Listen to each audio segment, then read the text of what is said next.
Welcome to the edge of the unknown, where ordinary nights transform into waking nightmares.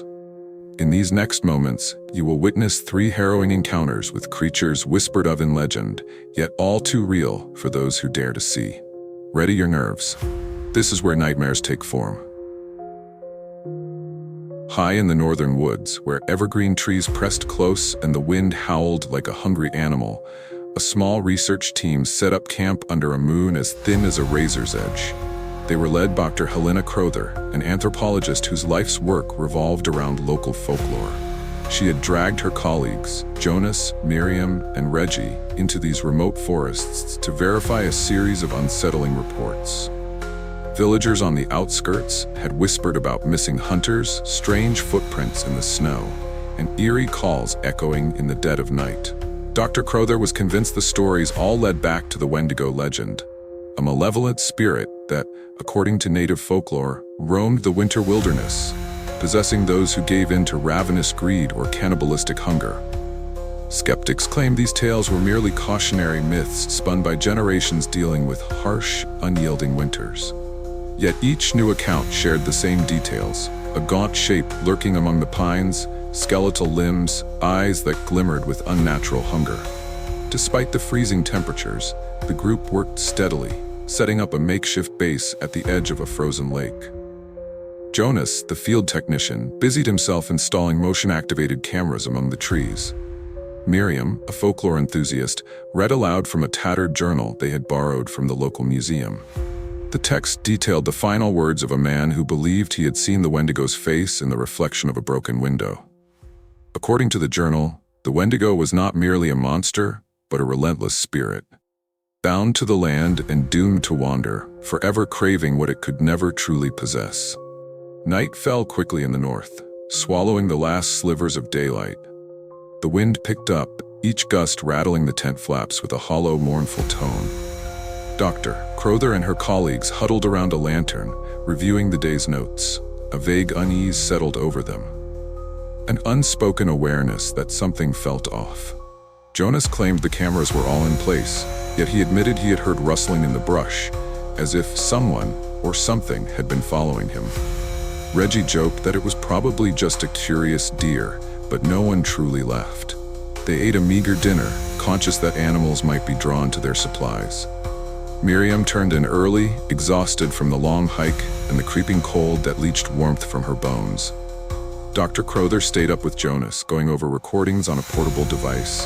The static crackled, the wind whistled, and then for just a heartbeat, there was a low growl. Jonas froze, replaying the audio. The sound, though faint, carried an undeniable note of malice.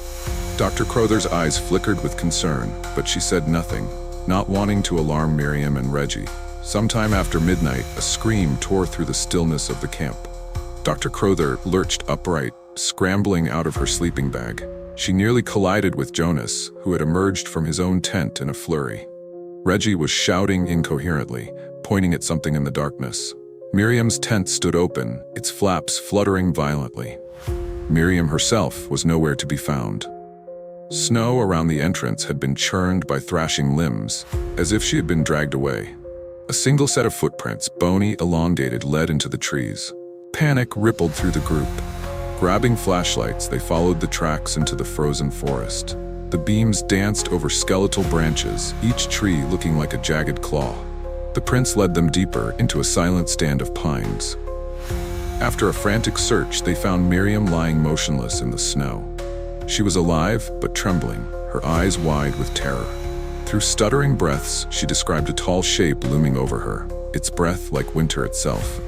She recalled the creature's stare, hollow, unearthly, as if it peered straight into her soul.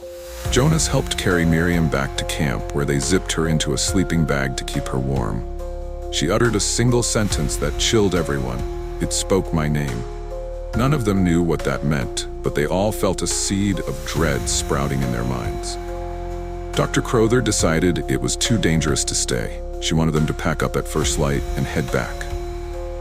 No fieldwork was worth risking more lives. Yet the night was far from over. While the others dozed fitfully in a single tent, Jonas stood guard, scanning the perimeter with his flashlight. As the hours crawled by, he began to sense a presence in the dark. twigs snapped. Snow crunched underfoot.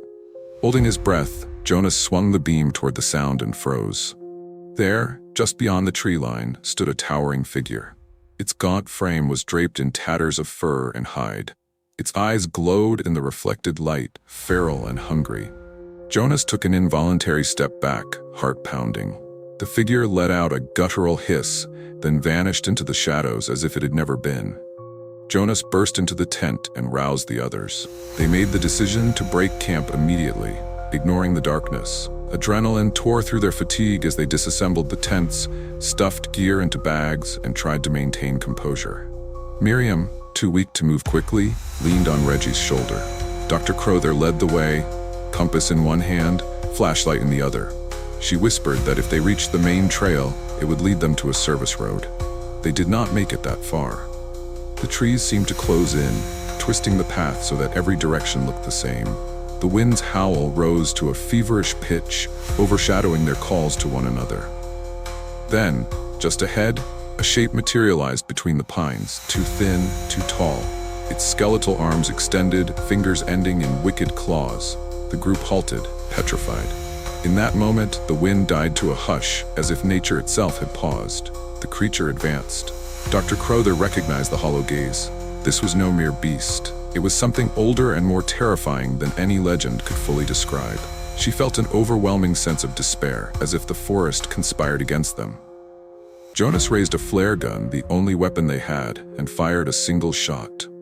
Red light flared across the clearing, illuminating the Wendigo's face, a grotesque mask of stretched skin and sunken cheeks.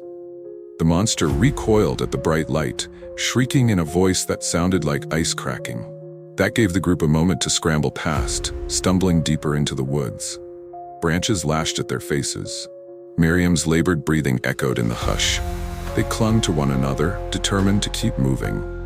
Behind them, the Wendigo's shriek rose again, reverberating through the trees like a death knell. After what felt like hours, they burst onto the main trail, hearts pounding. Ahead, the faint outline of a ranger station came into view. Summoning their last reserves of strength, they hurried toward the building, the Wendigo's distant snarls haunting their steps. A single ranger on duty helped them inside, slamming the door behind them.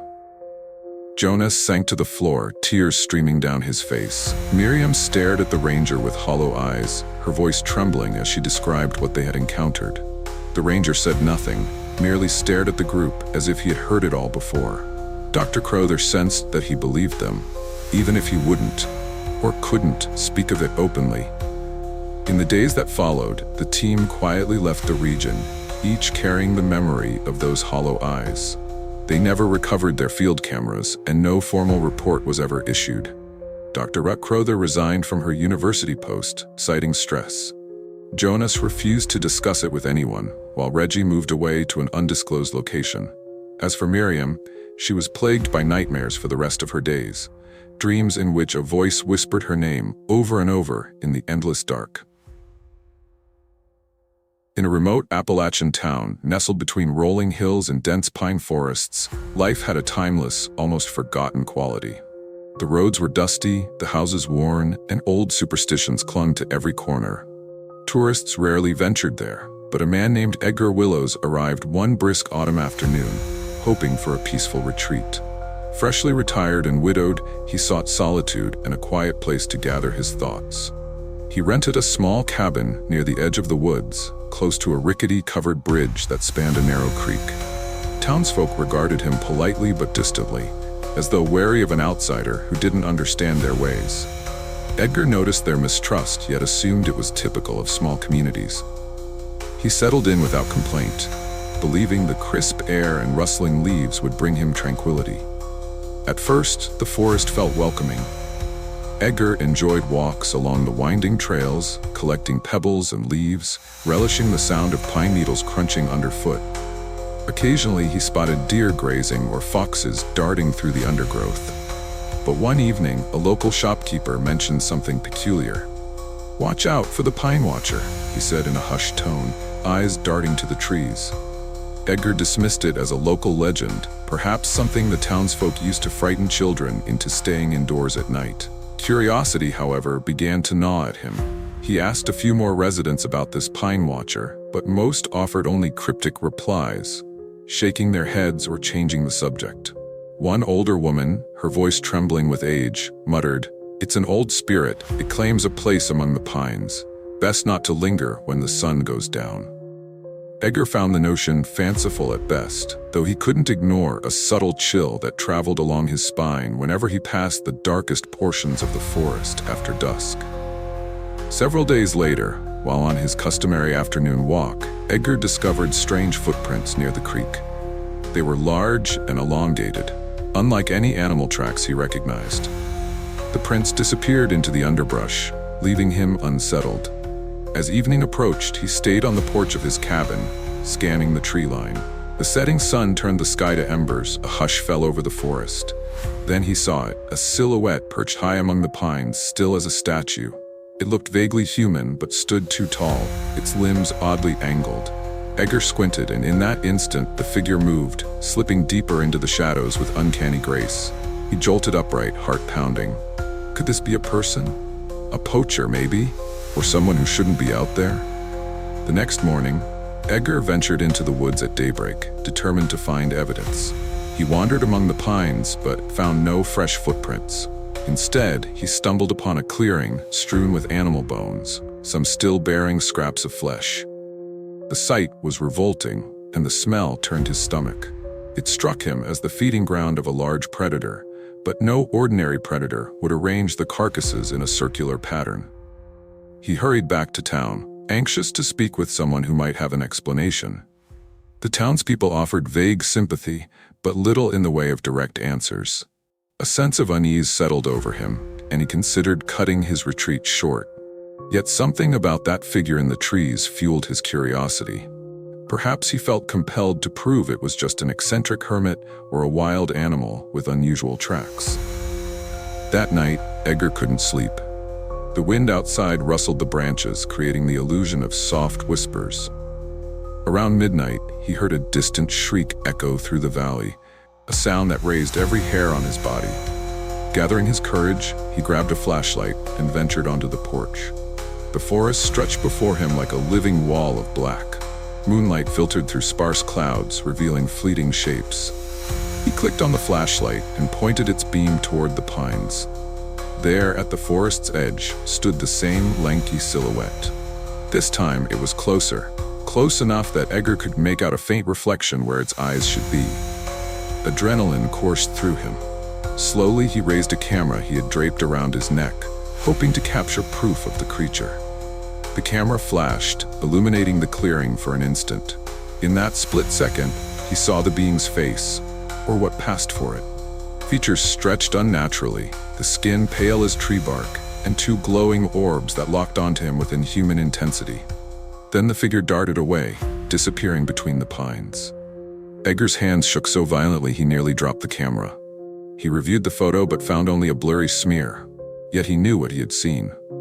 The next day he visited the local sheriff, a stoic man named Daniels. Edgar pleaded for help, describing the creature in detail.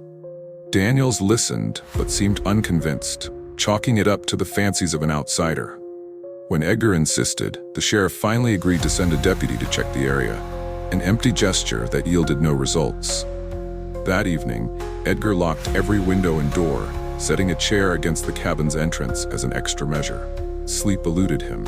Sometime around 2 a.m, soft, scratching noises reverberated along the cabin's walls. He froze in bed, barely breathing. The sound circled the perimeter of the cabin, first near the front door, then sliding to the back window, and then near the porch. At one point, he heard a quiet, rasping exhalation, as though something pressed its face against the wood. When daylight arrived, he found long claw marks etched into the wooden boards. The realization that the creature had come so close terrified him. A mix of dread and determination consumed him. He decided to gather what belongings he needed and flee. No more walks, no more late-night stakeouts. By mid-afternoon, Edgar packed his car and prepared to leave for good. As he turned onto the narrow road leading out of town, he glanced at the thick pines one last time. He had the unsettling impression of being watched, though he saw no sign of movement. Just as he neared the old covered bridge, a thundering crash halted him. A tree, massive in girth, toppled onto the road behind his car, blocking any return to the cabin. Edgar slammed on the brakes, heart racing. For several moments, he sat there, uncertain. Then, from the corner of his eye, he spotted the pine watcher in the side mirror. It stood atop a rocky slope, observing him with a silent, eerie patience. Its posture was rigid, and its shining eyes penetrated the waning light of day. Panicked, Edgar floored the accelerator and sped across the bridge, leaving the fallen pine behind. He passed the town without stopping, ignoring the curious stares of residents. Only once he reached the main highway did he feel the tension in his chest begin to loosen. But despite his relief at escaping the place, a haunting thought lingered. He was not sure how far the Pine Watcher's territory extended, nor whether it possessed some ability to follow him. In the years that followed, Edgar never spoke publicly about his experience, fearing ridicule and disbelief. However, he quietly warned off anyone who mentioned a vacation or hike in that remote Appalachian region. To this day, on quiet nights, he could almost hear scratching at his windows in his dreams. In his mind, the Pine Watcher still waited among those darkened pines, content to remain a spectral guardian or predator of its forest realm. On the outskirts of Louisiana's expansive swamplands lay a cluster of shack-like homes connected by rickety wooden walkways. Locals called it Willow Bend, a place steeped in folklore and overshadowed by ancient cypress trees draped with Spanish moss. For generations, residents whispered about the Bayou Beast, a cryptid said to prowl the muddy waters at dusk, stalking both animals and unwary travelers. Many dismissed it as an alligator tale spun from local superstition, but others swore they had glimpsed a creature with blazing red eyes and a reptilian snarl, larger than any gator known to science.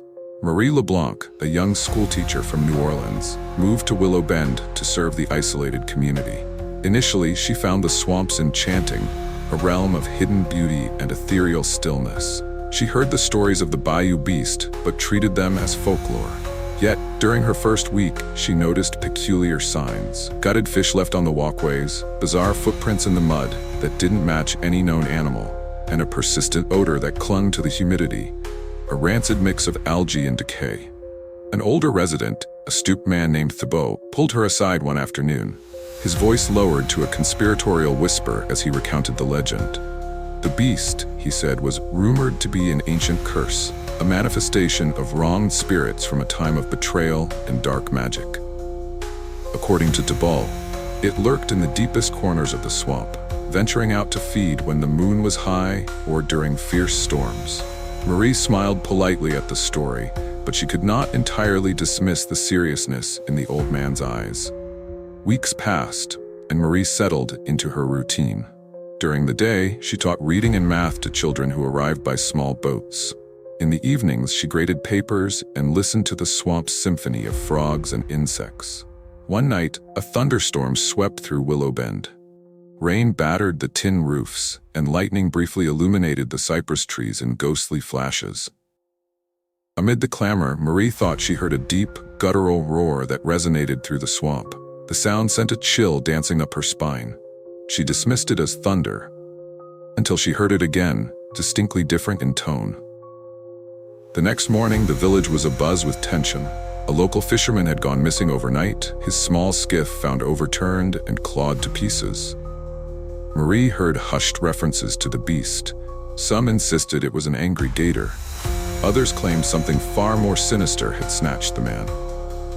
Thibault shook his head, muttering that the curse was stirring once again. Marie felt an uncomfortable knot in her stomach, torn between skepticism and the palpable fear gripping the community. Curiosity led her to investigate the fisherman's wrecked boat. She noted long gouges in the wood, far deeper and more spaced out than any alligator bite. She also spotted a set of muddy impressions nearby, shaped almost like large, webbed claws. The local sheriff seemed perplexed, offering only vague assurances that he would keep an eye on the situation. Unsatisfied, Marie decided to document everything herself, jotting down notes and sketches in a small journal. She intended to collect enough evidence to either debunk or verify the legend. One humid evening, she ventured out alone in a small canoe, paddles slicing through the still water. Fireflies glowed among the reeds, She followed faint animal tracks and glided into a narrower channel, overshadowed by twisted cypress trees. The air felt heavy, thick with the scent of moss and rotting vegetation. A branch snapped somewhere in the darkness. She froze, straining to listen. Then she heard it, a low rumble, like a growl, emanating from the dense undergrowth. Her heart hammered. She braced her paddle against the canoe's side, uncertain whether to move closer or retreat. The swamp fell silent for a moment, as if holding its breath. Then a dark shape lunged from the water with astonishing speed, rocking her canoe. In the faint moonlight, Marie glimpsed the outline of the creature. A hulking form with a ridged back, tall enough to loom over her, bearing reflective crimson eyes. She let out a stifled gasp, struggling to keep her canoe from capsizing. The creature snarled, revealing rows of jagged teeth. It seemed a grotesque fusion of reptile and something disturbingly humanoid, its limbs muscular yet scaled. Marie's mind raced. Fear dictated she should flee, but curiosity rooted her to the spot for one crucial heartbeat, allowing her to lock eyes with the beast. What she saw in its gaze was not mindless rage, but a flicker of weariness, almost as if it were haunted by its own existence. The beast let out a roar that reverberated through the cypress. Marie tipped the canoe as she scrambled back, arms flailing. Plunging into the murky water, she held her breath, cold dread washing over her. She expected the creature to attack at once, to drag her under and end her life. Instead, she felt a swirling current and heard a splash as it retreated. By the time she resurfaced, coughing and gasping, it was gone, leaving only ripples and the fading echoes of its roar. Shaken, she paddled back to Willow Bend. Though chilled and soaking, she went straight to Thibault's shack. Under the feeble glow of a lantern, she described the encounter, every tremor in her voice betraying her fear. Thibault listened gravely. He told her of an old ritual once performed by the Bayou's ancestors, meant to contain the curse. If the ceremony was not upheld, the beast would roam free, doomed to a cycle of misery and violence. He believed that long ago, someone had let the tradition lapse, and now the beast's torment knew no bounds. Torn between compassion for the cursed creature and terror at its power, Marie resolved to attempt the ritual. With Thibault's guidance and the help of a few frightened but determined townsfolk, she ventured to a secluded patch of swamp, where ancient stone markers jutted from the muck. As thunderheads gathered overhead, they lit candles, burned sage, and chanted forgotten words from a crumbling text. The air crackled with tension. Marie felt a presence close by, as though the beast lurked in the shadows, drawn by the ceremony. Lightning split the sky, illuminating a massive silhouette crouched at the water's edge. Marie continued the ritual, her voice wavering but resolute.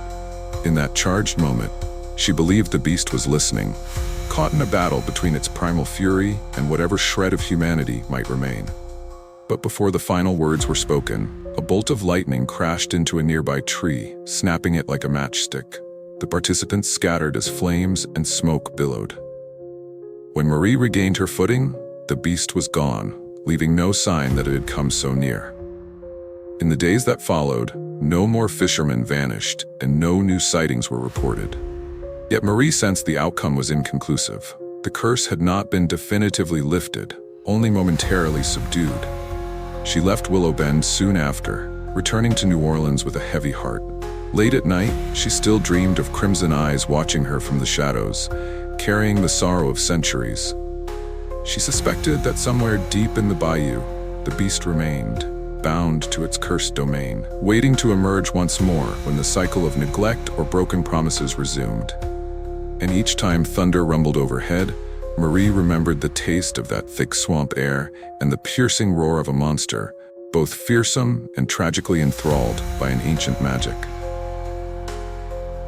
You have just ventured into the realm of the unknown, where each cryptid lurks beyond the edge of human comprehension. Perhaps these stories have kindled a flicker of fear or curiosity within you. Remember, when legends awaken, the shadows always have more secrets to reveal. Sleep lightly.